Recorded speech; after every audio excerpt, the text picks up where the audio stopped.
ಇನ್ನು ಧರ್ಮಸ್ಥಳ ಬುರುಡೆ ಪ್ರಕರಣದ ತನಿಖೆ ನಡೆಸ್ತಾ ಇರತಕ್ಕಂಥ SIT ಅವರ ಆರಂಭ ಶೂರತ್ವ ಈಗ ಕಾಣೆಯಾಗಿದೆಯಾ? ಉದ್ದೇಶಪೂರ್ವಕವಾಗಿ ವಿಳಂಬ ಧೋರಣೆಯನ್ನು ಅನುಸರಿಸ್ತಾ ಇದ್ದಾರಾ ಅಂತಕ್ಕಂಥ ಪ್ರಶ್ನೆ ಇದು ಎಲ್ರಿಗೂ ಕೂಡ ಕಾಡ್ತಾ ಇದೆ. ರಾಜ್ಯದ ಜನ ಈ ಪ್ರಶ್ನೆಯನ್ನು ಮಾಡ್ತಾ ಇದ್ದಾರೆ. ಎಲ್ಲಿ ಹೋಯ್ತು ಇವರ ಪೌರುಷ? ಗುಂಡಿ ಅಗಿಯುವಾಗ ಇದ್ದ ಪೌರುಷ ಈಗ ಯಾಕಿಲ್ಲ? ಸೊ SIT ಇಂದ ಈಗ ಧರ್ಮಸ್ಥಳ ಬುರುಡೆ ಕೇಸ್ ತನಿಖೆ ನಡೀತಾ ಇದೆ. SIT ತನಿಖೆ ಬಗ್ಗೆ ಎಲ್ಲೆಡೆ ಈಗ ಅಪಸ್ವರ ಕೇಳಿ ಬರ್ತಾ ಇದೆ. ಆರಂಭದಲ್ಲಿ ಇದ್ದ ಶೂರತ್ವ ಈಗ ಇಲ್ಲದಾಯ್ತಾ? ಆರಂಭದಲ್ಲಿದ್ದ ತೀವ್ರತೆ, ಆ ರಭಸ, ಆ ವೇಗ, ಆ ಉತ್ಸಾಹ, ಆ ದಕ್ಷತೆ ಈಗ ಬೂತ್ಗನ್ನಡಿ ಹಾಕಿ ಹುಡುಕಿದ್ರು ಕಾಣ್ತಾ ಇಲ್ಲ. ಯಾಕೆ ಈ ಪ್ರಶ್ನೆ ಮೂಡ್ತಾ ಇದೆ ಅಂದರೆ ಇವರು ಯಾರ ವಿರುದ್ಧನೂ ಕ್ರಮ ತಗೋತಾ ಇಲ್ಲ. ಆರಂಭದಲ್ಲಿ ಅಸ್ಥಿಪಂಜರಗಳ ಹುಡುಕಾಟ ಆಯಿತು, ಅಸ್ಥಿಪಂಜರಗಳು ಸಿಗಲಿಲ್ಲ, ಓಕೆ. ಆದರೆ ಇದು ಷಡ್ಯಂತ್ರ ಅಂತ ಆದಮೇಲೆ ಷಡ್ಯಂತ್ರ ಮಾಡಿದವ್ರ ಮೇಲಾದರೂ ಕ್ರಮ ತಗೋಬೇಕು. ಅವ್ರನ್ನೂ ಕರೆಸ್ತೀರಾ, ವಿಚಾರಣೆ ಮಾಡ್ತೀರಾ, ಸಾಯಂಕಾಲ ಕಳಿಸ್ತೀರಾ, ಪುನಃ ನಾಳೆ ಕರೆಸ್ತೀರಾ, ವಿಚಾರಣೆ ಮಾಡ್ತೀರಾ, ಕಳಿಸ್ತೀರಾ, ಹೀಗೆ ಮಾಡ್ಕೊಂಡು ಕೂತಿದ್ದೀರಲ್ಲ. ಹಾಗಾದರೆ ಏನು, ವಾಟ್ ಈಸ್ ದ ರಿಸಲ್ಟ್? ಊಟೋಪಚಾರದ ವ್ಯವಸ್ಥೆ ಕೂಡ ಮಾಡ್ಕೊಡ್ತಾರೆ, ಟೀ ಮಾಡ್ಕೊಡ್ತಾರೆ. ಈ ಪಿಕ್ನಿಕ್ ಆಗಿದೆ ಅವರಿಗೆಲ್ಲ. ಹೌದು, ಎಲ್ಲರೂ ಕೂಡ. ಆಮೇಲೆ ಅದಕ್ಕೆ ಸರ್ಕಾರ ಅದಕ್ಕೋಸ್ಕರ ಲಕ್ಷಾಂತರ ರೂಪಾಯಿ ಖರ್ಚು ಮಾಡಿದೆ. ಅರ್ಧ ಕೋಟಿಯಷ್ಟು ಕೇವಲ ಉದ್ಘಾಟನಾ ಖರ್ಚಾಗಿದೆ. ಈ ಒಂದು ಅಂದಾಜೀಗ ಎಲ್ಲ ಸೇರಿದ್ರೆ 1 ಕೋಟಿ ಆಗಿರ್ಬೋದೇನಪ್ಪ ನನ್ನ ಪ್ರಕಾರ. ಆಗಿದೆ. ಮತ್ತೆ ಈ 1 ಕೋಟಿ ರೂಪಾಯಿ ಯಾರಿಗೆ, ಯಾವ ಪುರುಷಾರ್ಥಕ್ಕೆ? ನಮ್ಮ ತೆರಿಗೆ ದುಡ್ಡನ್ನು ನೀರಿನಲ್ಲಿ ಪೋಲ್ ಮಾಡ್ತಾ ಇದ್ದೀರಾ ಹಾಗಾದ್ರೆ ಅಂತ ಪ್ರಶ್ನೆ ಜನ ಕೇಳ್ತಿರೋದು. ಆಯ್ತು, ಈಗ ಯಾರ ವಿರುದ್ಧನೂ ಕ್ರಮ ಇಲ್ಲ ಅಂದ್ರೆ ಬಿ ರಿಪೋರ್ಟ್ ಆದ್ರೂ ಹಾಕಿ ಅಂತ, ಅದನ್ನಾದ್ರೂ ಹೇಳಿ ಬಾಯ್ ಬಿಟ್ಟು ಅಂತ. SITಗೆ ಮೂಗುದಾರ ಹಾಕಿದ್ಯಾ ರಾಜ್ಯ ಸರ್ಕಾರ ಅಂತ ಪ್ರಶ್ನೆ. ಕ್ಷೇತ್ರದ ವಿರುದ್ಧ ಷಡ್ಯಂತ್ರ ಸಕ್ಸಸ್ ಆಗೋದಕ್ಕೆ ಸರ್ಕಾರನೇ ಜೈ ಅಂದಿತ್ತ ಅಂತ ಜನ ಕೇಳ್ತಾ ಇದ್ದಾರೆ. ದಿನ ಬೆಳಗಾಗೋದ್ರೊಳಗೆ ಏನ್ ಸ್ಪೀಡಲ್ಲಿ, ಲೈಟ್ನಿಂಗ್ ಸ್ಪೀಡ್, ಮಿಂಚಿನ ವೇಗದಲ್ಲಿ SIT ರಚನೆ ಮಾಡಿದ್ರು. ಭಾನುವಾರ ಆದರೂ ಕೂಡ SIT ರಚನೆ ಬಗ್ಗೆ ಘೋಷಿಸಿದ್ರು. ಮಧ್ಯಾಹ್ನ 2 ಗಂಟೆ ಅಷ್ಟೊತ್ತಿಗೆ ಘೋಷಣೆ ಮಾಡಿದ್ದು ಅವತ್ತು ಸಂಡೇ. ಒಂದೇ ದಿನದಲ್ಲಿ ಅನಾಮಿಕ ತೋರಿಸಿದ ಜಾಗದ ಗುರುತು ಹಚ್ಚಿದ್ದೇನು, JCB ತರಿಸಿದ್ದೇನು, ಅಧಿಕಾರಿಗಳು ಬಂದಿದ್ದೇನು, ಮಾರನೇ ದಿನವೇ ಭೂಮಿ ಆಗ್ಯೋ ಕೆಲಸ ಎಲ್ಲೆಲ್ಲಿ ತೋರಿಸ್ತಾನೆ. 30 ಪಾಯಿಂಟ್ ಅಂದರೆ 30 ಪಾಯಿಂಟು, 13 ಪಾಯಿಂಟ್ ಅಂದರೆ 13 ಪಾಯಿಂಟು ಅಂತ ಪ್ರತಿದಿನ ಚಿನ್ನಯ್ಯ ಕರೆಸಿ ವಿಚಾರಣೆ ನಡೆಸಿ ಅವನನ್ನು ಒಳ್ಳೆ ಜೇಮ್ಸ್ ಬಾಂಡ್ ಥರ ಪೋರ್ಟ್ರೇ ಮಾಡಿ, ಹಿಂದೆ 3 ಜನ ಮುಂದೆ 3 ಜನ ಸೆಕ್ಯೂರಿಟಿ ಅಂತೆ, ಯಾವ ಹಾಲಿವುಡ್ ಸಿನಿಮಾಗೂ ಕಡಿಮೆ ಇರಲಿಲ್ಲ ಅಂತ ಕಾರ್ಯಾಚರಣೆ ಮಾಡಿ ಈ ಕೇವಲ ವಿಚಾರಣೆ ಮಾಡ್ತಾ ಇದ್ದೀರಲ್ಲ, ಇದು ಸರಿನಾ ಸ್ವಾಮಿ ನಿಮಗೇನೆ ಅಂತ ಪ್ರಶ್ನೆ ಕೇಳ್ತಾ ಇದ್ದಾರೆ ಜನ.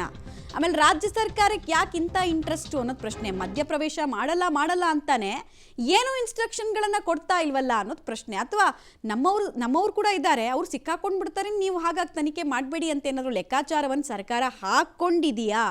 ಈ ಸಹಜ ಪ್ರಶ್ನೆ ಪ್ರತಿಯೊಬ್ಬರು ಇದನ್ನು ಕಂಟಿನ್ಯೂಸ್ ಆಗಿ ನೋಡ್ತಾ ಇರುವಂತಹ ಪ್ರತಿಯೊಬ್ಬರಲ್ಲೂ ಮೂಡ್ತಾ ಇದೆ. ಒಂದು, ಷಡ್ಯಂತ್ರ ಆಗಿದೆಯೇ ಅನ್ನೋದನ್ನು ಹೇಳಬೇಕು, ಬಾಯ್ಬಿಟ್ಟು ಪ್ರೆಸ್ ನೋಟನ್ನು ರಿಲೀಸ್ ಮಾಡಿ. ಇಲ್ವಾ, ಷಡ್ಯಂತ್ರ ಆಗಿಲ್ಲ, ಇದು ಬೇರೆ ರೀತಿ ತನಿಖೆ ಆಗ್ತಿದೆ ಅಂತ ಹೇಳಬೇಕು. ಎರಡನ್ನೂ ಹೇಳಿದೆ.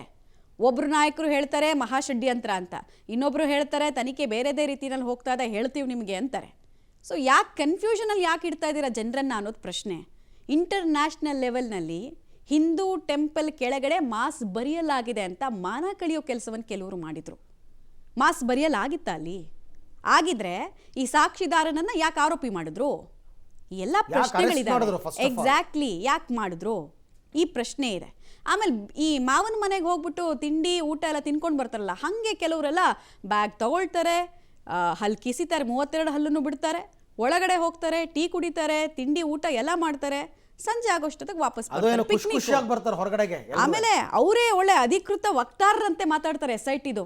ಮಹಜರ್ ಮಾಡಿದ್ವಿ, ಅಲ್ಲಿಂದ ಬಂದು ವಿಡಿಯೋ ಮಾಡಿ ಹೊರಗಡೆ ಬಿಡ್ತಾರೆ. ಈಗ ವಿಠಲಗೌಡ ಮಾಡ್ಲಿಲ್ವಾ ಆತರ? ಅದ್ರಲ್ಲಿ ಹೇಳ್ತಾರೆ ನಾವು ಮಹಜರ್ ಮಾಡಿದ್ವಿ, ಮಹಜರ್ನಲ್ಲಿ ಸುಮಾರು ಹೆಣಗಳು ಸಿಕ್ತು ಅಂತ ವಕ್ತಾರರ ರೀತಿ ಮಾತಾಡ್ತಾರೆ, ಡೀಟೇಲ್ಸ್ ಕೊಡ್ತಾರೆ. ನೇರ ಸಂಪರ್ಕದಲ್ಲಿ ಜಾಯ್ನ್ ಆಗ್ತಾ ಇದ್ದಾರೆ ಸುಖಪಾಲ್.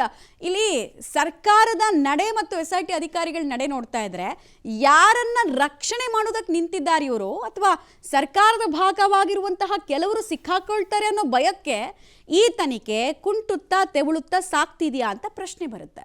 ಹೌದು ಮಮತಾ, ಈ SITಯ ತನಿಖೆ ಬಗ್ಗೆ ಈಗ ಸಾಕಷ್ಟು ಜನರಿಗೆ ಒಂದು ಅನುಮಾನ ಸೃಷ್ಟಿಯಾಗಿದೆ. ಅದರ ಜೊತೆಗೆ ಆರಂಭದಲ್ಲಿದ್ದಂಥ ಶೂರತ್ವ, ಆರಂಭದಲ್ಲಿದ್ದಂಥ ವೇಗ ಈಗ ಯಾಕೆ ಇಲ್ಲ ಅನ್ನುವಂಥ ಪ್ರಶ್ನೆಯನ್ನ ಹುಟ್ಟುಹಾಕ್ತಾ ಇರುವಂಥದ್ದು SITಯ ಈಗಿನ ತನಿಖೆ. ಆರಂಭದಲ್ಲಿ ಈ ಒಂದು ಪ್ರಕರಣದಲ್ಲಿ ಆ ಚಿನ್ನಯ್ಯ ದೂರುದಾರನಾಗಿ ಅನಾಮಿಕ ವ್ಯಕ್ತಿಯಾಗಿ ಬಂದು ಯಾವಾಗ ದೂರನ್ನು ಕೊಡ್ತಾನೆ, ತಕ್ಷಣಕ್ಕೆ ರಾಜ್ಯ ಸರ್ಕಾರ ಎಚ್ಚೆತ್ತುಕೊಳ್ತದೆ, ಇಮ್ಮಿಡಿಯೇಟ್ ಆಗಿ ಒಂದು SITಯನ್ನು ರಚನೆ ಮಾಡ್ತದೆ. ಅದರಲ್ಲೂ ನೀವು ಗಮನಿಸಬಹುದು, ಭಾನುವಾರ ಮಧ್ಯಾಹ್ನದ ವೇಳೆಗೆ ಏಕಾಏಕಿಯಾಗಿ SITಯನ್ನು ರಚನೆ ಮಾಡುತ್ತೆ. ಅದಾದ 2 ದಿನಗಳಲ್ಲಿ ಮಂಗಳೂರಿಗೆ SIT ತಂಡ ಬರುತ್ತೆ.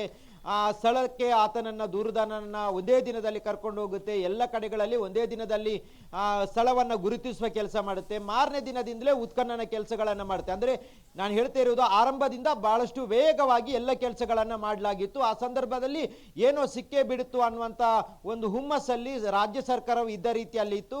ಧರ್ಮಸ್ಥಳದ ವಿರುದ್ಧ ಷಡ್ಯಂತರ ಮಾಡುವವರಿಗೆ ಸಪೋರ್ಟ್ ಮಾಡಬೇಕು ಅನ್ನುವಂತ ಒಂದು ಉದ್ದೇಶವನ್ನ ಇಟ್ಕೊಂಡೆ ರಾಜ್ಯ ಸರ್ಕಾರ ಆ ರೀತಿಯ ಪ್ಲಾನ್ ಮಾಡಿತ್ತು ಅನ್ನುವಂಥದ್ದು ಆ ಸಂದರ್ಭದಲ್ಲಿ ಗೊತ್ತಾಗಿತ್ತು. ಆದ್ರೆ ಉತ್ಖನನ ಆಗ್ತಾ ಆಗ್ತಾ ಯಾವುದೇ ಸ್ಥಳದಲ್ಲಿ ಯಾವುದೇ ರೀತಿಯಾದಂಥ ಕಳೆಬರಗಳು ಅಸ್ಥಿಪಂಜರಗಳು ಸಿಗದೇ ಇದ್ದಾಗ ತನಿಖೆಯನ್ನು ಅಲ್ಲಿಗೆ ಕುಂಠಿತಗೊಳಿಸುವಂತ ಕೆಲಸವನ್ನ SIT ಮಾಡಿತು. ಅಂದ್ರೆ ಅನಾಮಿಕ ವ್ಯಕ್ತಿಯನ್ನ ಕರೆಸ್ಕೊಳ್ಳೋದು, SIT ಕಚೇರಿಯಲ್ಲಿ ವಿಚಾರಣೆ ಮಾಡೋದು, ಮತ್ತೆ ಸಂಜೆ ಕಳಿಸ್ಕೊಡೋದು, ಇದೇ ರೀತಿಯಾಗಿ ದಿನ ಕಳೆಯುವಂತ ಕೆಲಸಗಳನ್ನ ಮಾಡಿದ್ರು. ಆ ಬಳಿಕ ಯಾವಾಗ ಇದು ಷಡ್ಯಂತರ ಅನ್ನುವಂಥದ್ದು ಜನರಿಗೆ ಗೊತ್ತಾಯಿತು, ಆಗ ಎಲ್ಲರೂ ಮಾತಾಡ್ಲಿಕ್ಕೆ ಆರಂಭ ಮಾಡಿದ ಬಳಿಕ ಚಿನ್ನಯ್ಯನನ್ನ SIT ಅವರು ಬಂಧನ ಮಾಡ್ತಾರೆ. ಆ ಬಳಿಕ ಮತ್ತೆ ವಿಚಾರಣೆಯನ್ನ ನಡೆಸುವಂತ ಕೆಲಸಗಳನ್ನೇ ಮಾಡ್ತಾರೆ. ಆರಂಭದಿಂದಲೂ ಯಾವ ರೀತಿ ವಿಚಾರಣೆಗಳಾಗ್ತಿತ್ತು ಅದೇ ರೀತಿಯಾಗಿ ಚಿನ್ನಯ್ಯ ಹೇಳಿರುವಂತ ಸೂತ್ರಧಾರಿಗಳ ಹೆಸರುಗಳನ್ನು ಯಾರು ಹೇಳಿದ್ದಾರೆ ಅವರನ್ನ ಕರೆಸಿ ವಿಚಾರಣೆ ಮಾಡುವಂತ ಕೆಲಸಗಳನ್ನ ಮಾತ್ರ ಮಾಡ್ತಾ ಇತ್ತು. ಈಗ ಸುಮಾರು ಒಂದು 2 ವಾರದಿಂದ ಇದೇ ಕೆಲಸವನ್ನ ಮಾಡ್ತಾ ಇದ್ರು. ಒಬ್ಬೊಬ್ಬರನ್ನೇ ಬೆಳಿಗ್ಗೆ ಕರೆಸ್ತಾರೆ, ಸಂಜೆ ವಾಪಸ್ ಕಳಿಸ್ತಾರೆ, ಇದೇ ರೀತಿ ನಾವು ವಿಚಾರಣೆ ಮಾಡ್ತೇವೆ ಅನ್ನುವಂಥದ್ದನ್ನು ಹೇಳ್ಕೊಳ್ತಾರೆ. ಅವರು ಹೊರಗೆ ಬಂದ ನಂತರ ಏನೋ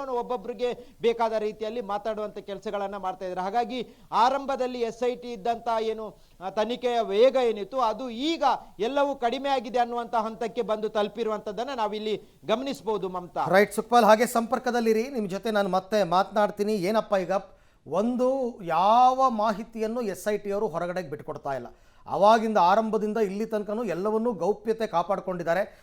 ಸೊ ಹಾಗಾಗಿ ಅವರು ಇನ್ಯಾವುದೋ ಬೇರೆ ಆ್ಯಂಗಲ್ನಲ್ಲೇ ತನಿಖೆ ನಡೀತಾ ಇದೆ, ನಾವು ಅಂದ್ಕೊಂಡಂಗೆ ಅಲ್ವಾ ಅಂತಕ್ಕಂಥ ಅನುಮಾನ ಕೂಡ ಮೂಡುತ್ತೆ. ಬಟ್ ಉತ್ತರ ಕೊಡಬೇಕಾಗಿರೋದು ಐದರ್ ಸರ್ಕಾರ ಅಥವಾ SIT ಅವರು.